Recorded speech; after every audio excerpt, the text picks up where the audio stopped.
Telugu brief ఎక్స్ప్లెయినర్కు స్వాగతం. ఈరోజు మనం ఒక పెద్ద టాపిక్ గురించి మాట్లాడుకోబోతున్నాం. ఇండియన్ స్టాక్ మార్కెట్లోకి రాబోతున్న ఒక భారీ ఐపీఓ, అదే ఐసిఐసిఐ ప్రుడెన్షియల్ ఏఎంసీ ఐపీఓ. దీనికి సంబంధించిన పూర్తి వివరాలేంటో ఇప్పుడు చూసేద్దాం. ముందుగా ఈ నెంబర్ చూడండి, 10,602 కోట్లు. అవును, ఇదే ఈ ఐపీఓ సైజు. అంటే ఆలోచించండి, ఇది ఎంత పెద్ద ఆఫరింగో. అందుకే మార్కెట్లో దీనిపై ఇంత చర్చ జరుగుతోంది. సరే, ఈరోజు మన విశ్లేషణలో ఏమేం చూడబోతున్నామంటే, ఫస్ట్ ఈ మెగా ఐపీఓ గురించి, ఆ తర్వాత అసలు ఈ కంపెనీ ఏంటి, వాళ్ళ బలాలేంటి, ఐపీఓ పూర్తి వివరాలు, ఫినాన్షియల్స్ ఎలా ఉన్నాయి, ఇంకా చివరగా ఎలా అప్లై చేయాలి అనే విషయాలన్నీ స్టెప్ బై స్టెప్ చూద్దాం. రైట్, మొదటి సెక్షన్కి వెళ్ళిపోదాం. అసలు ఈ ఐపీఓ ఎందుకంత స్పెషల్లో చెప్పే కొన్ని బేసిక్ డీటెయిల్స్తో మొదలు పెడదాం. ఇక్కడ ముఖ్యమైన విషయాలు చూస్తే, ఇష్యూ సైజ్ దాదాపు 10,600 కోట్లు.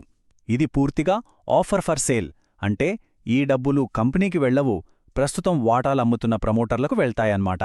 ఇక మనలాంటి రీటైల్ ఇన్వెస్టర్లకు ఏకంగా 35% కోటా కేటాయించారు. ఇది చాలా మంచి విషయం. దానికి తోడు షేర్ హోల్డర్ కోటా కూడా ఉంది. దాని గురించి కూడా మాట్లాడుకుందాం.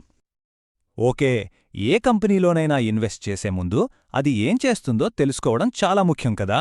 సో అసలు ఈ ఐసిఐసిఐ ప్రుడెన్షియల్ ఏఎంసీ ఎవరు, వాళ్ళ బిజినెస్ ఏంటి? చాలా సింపుల్గా చెప్తాను.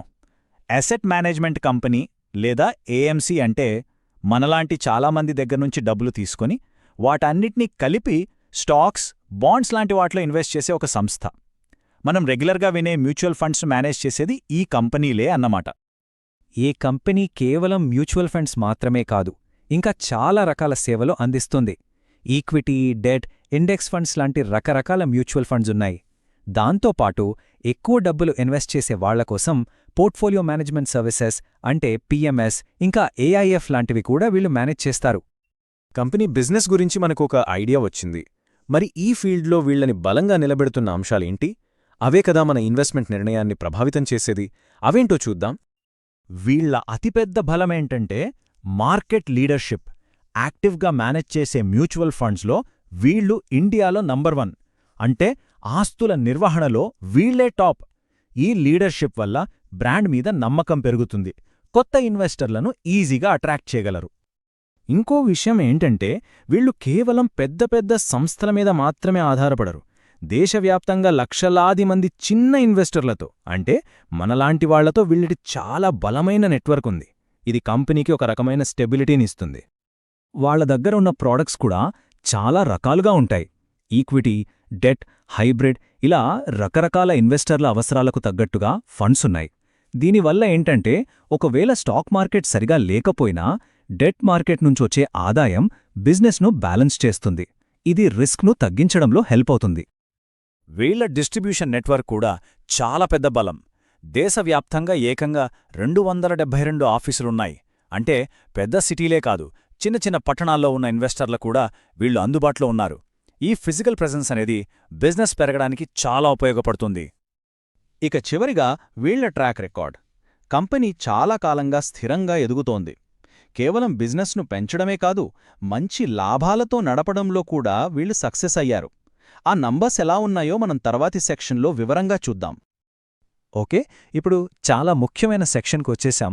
ఈ ఐపీఓకి సంబంధించిన నంబర్స్ అంటే ప్రైజ్ ఎంత, లాట్ సైజ్ ఎంత, ఇంకా ఏ తేదీలు గుర్తుపెట్టుకోవాలి, ఇవన్నీ చూద్దాం.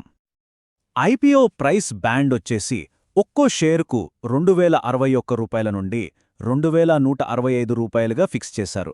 ఒక లాట్లో 6 షేర్లుంటాయి. ఇది బీఎస్సీ, ఎన్ఎస్సీ రెండింటిలోనూ లిస్టవుతుంది. ఈ తేదీలు జాగ్రత్తగా గుర్తుపెట్టుకోండి. ఐపీఓ డిసెంబర్ 12న ఓపెన్ అయ్యి డిసెంబర్ 16న క్లోజ్ అవుతుంది. అలాట్మెంట్ డిసెంబర్ 17న తెలిసే అవకాశం ఉంది. ఇక లిస్టింగ్ బహుశా డిసెంబర్ 19న ఉండొచ్చు.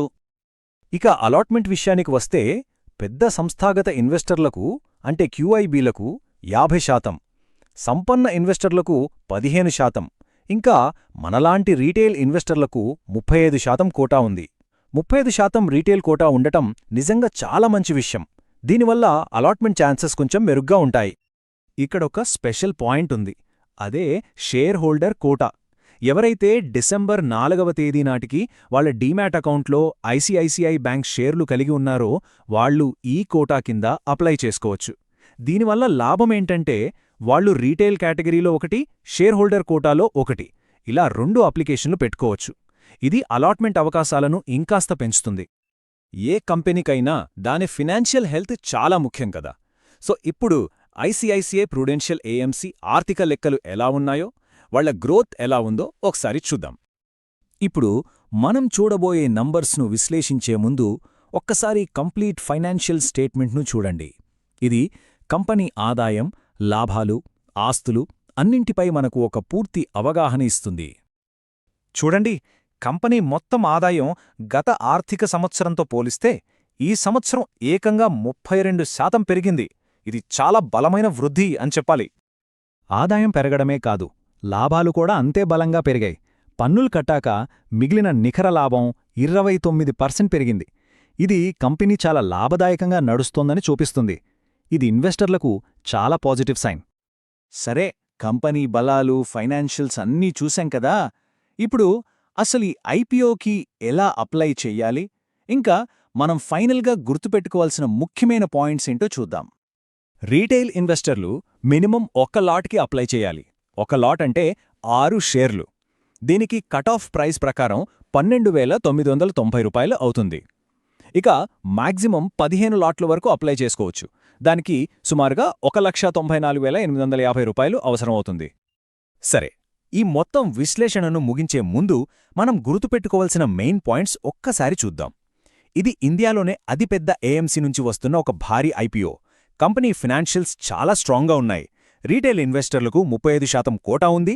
దానికి తోడు షేర్ హోల్డర్ కోటా ఒక అదనపు అవకాశం. అన్నింటికన్నా ముఖ్యం, ఐపీఓ ఓపెన్ అయ్యేది డిసెంబర్ 12న. భవిష్యత్తులో రాబోయే ఇలాంటి ఇంట్రెస్టింగ్ ఐపీఓల విశ్లేషణలు మీరు మిస్ అవ్వకుండా ఉండాలంటే వెంటనే మన తెలుగు బ్రీఫ్ ఎక్స్ప్లెయినర్ ఛానల్కు సబ్స్క్రైబ్ చేసుకోండి. నెక్స్ట్ ఏ ఐపీఓ గురించి విశ్లేషణ కావాలో కింద కమెంట్స్లో తప్పకుండా చెప్పండి. ఈ సమాచారం మీకు ఉపయోగపడింది అనిపిస్తే మీ ఫ్రెండ్స్, ఫ్యామిలీతో షేర్ చేసుకోండి. ధన్యవాదాలు.